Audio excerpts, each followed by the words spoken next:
A day in my life as a grade 6 student here in Bulao. So dili na din siya a day in my life guys. Bali short film na din siya kay manglimpyo ra ko diri sa kwarto.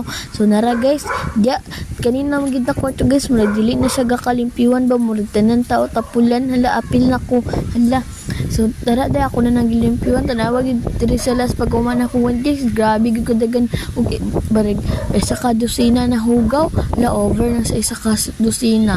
So dili day ko diri mag i-post na ko diri sa one guys TikTok, diri ra day ko sa YouTube kay bisag wala pa ko followers sa YouTube, pero okay ra na, dapat ako katong so na dito diri guys ako lang gipalong kay nako manghod.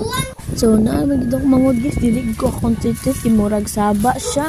So napadayon na ako guys, so manari kog silig dia wala na nun ako na yung grabe kadagan isa ka dusoy na hugaw guys.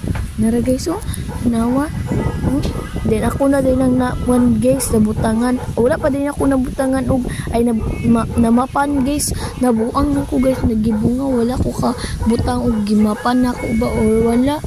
So pagtanaw din ako sa video guys, wala gyud din ako namapan, diretso na din ako butang ang pom og ang yang hapin. Din ako na din gisulod sa ilalom guys, kay ganahan ko diri sa ilalom mag tulog guys, kay grabe ka tugnaw. Wala jud kailangan na bol, pero gabutang kog habol usahay guys. So kablo mo din na part guys, grabe ko kagigil kay sige kabungkag ang apin guys, pero okay ra na oy. Ako na din nang isulod ya guys. Grabe na ko nagsikap gid aning mana ko guys ba kutsyon para lang ma-achieve ang gusto na unsa asag ta matulog guys. Adiya na guys. So na wala pa din ako wala pa na ako napasigang suga guys. So na then gikuha na din ako online ka mama kuha din ang mandayon guys habol, wala day ko nagwan diri guys, wala day ko nagabol. So